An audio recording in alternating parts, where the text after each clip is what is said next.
రాబోయే కొత్త సంవత్సరం పేరు విశ్వావసునామ సంవత్సరం అండి. మంచి పేరు. విశ్వావసు అనేటటువంటి పేరు ఒక గంధర్వుడి పేరు. ఏకాదశ గంధర్వగణాల్లో ఒక గంధర్వుడి పేరు. వేదంలో కూడా కనిపిస్తుందండి.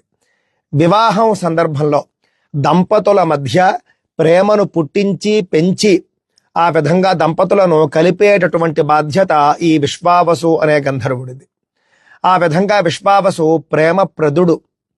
మంచి పేరండి. అంతేకాదండి, విశ్వావసు అనేటటువంటి పేరు మహావిష్ణువుకి కూడా వర్తిస్తుంది. మహావిష్ణువు అంటే మంగళప్రదుడు, శుభప్రదుడు. ఈ విధంగా మనకు ఈ విశ్వావసునామ సంవత్సరం పేరులోనే మనకు సానుకూలమైనటువంటి అంశాలు కనిపిస్తూ ఉన్నాయండి.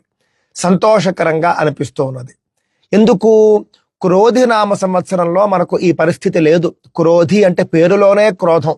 ఇంటింటా గొడవలు, చీటికి మాటికి అపార్థాలు చేసుకోవడము, ఇవన్నీ కూడా మనం ఈ సంవత్సరంలో మనం చూసామండి. కానీ రాబోయే సంవత్సరం అనేటటువంటిది ప్రతి ఇద్దరి మధ్య కూడా ప్రేమాభిమానాలు పెంచేట్టుగా ఉంటుంది అని చెప్పేసి నేను భావిస్తూ ఉన్నాను. విశ్వావసు సంవత్సరం గురించి మనం ఒక్కసారి చూసుకుంటే, సర్వత్ర జాయతే క్షేమం సర్వశస్య మహార్ఘత, విశ్వావసౌ వరారోహే కార్పాసస్య మహార్ఘత అన్నారు. సర్వత్ర జాయతే క్షేమం, అన్ని చోట్ల కూడా క్షేమం వర్ధిల్లుతుంది, అందరికీ క్షేమం కలుగుతుంది అని చెబుతూ ఉన్నారండి. సర్వశస్య మహార్ఘత, పాడి పంటలు, అన్ని రకాల పంటలు కూడా బాగా పండుతాయి, మంచి దిగుబడి ధరలు వస్తాయి అని చెప్పేసి కూడా చెబుతూ ఉన్నారు. ఆ తర్వాత కార్పాసస్య మహార్ఘత అన్నారు. ముఖ్యంగా ప్రతి కాటన్ పంటలు ఏవైతే ఉంటాయో, కాటన్ మిల్లులు, కాటన్ వ్యాపారస్తులు, వాళ్లకు మంచి లాభాలు ఉంటాయి ఈ సంవత్సరం.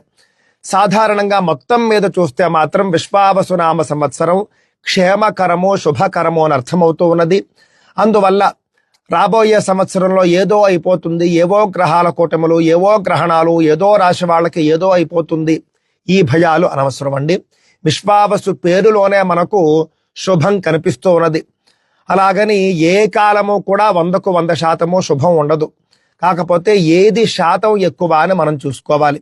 ఈ రాబోయే సంవత్సరం శుభం యొక్క శాతం ఎక్కువ దృష్టిలో పెట్టుకోండి.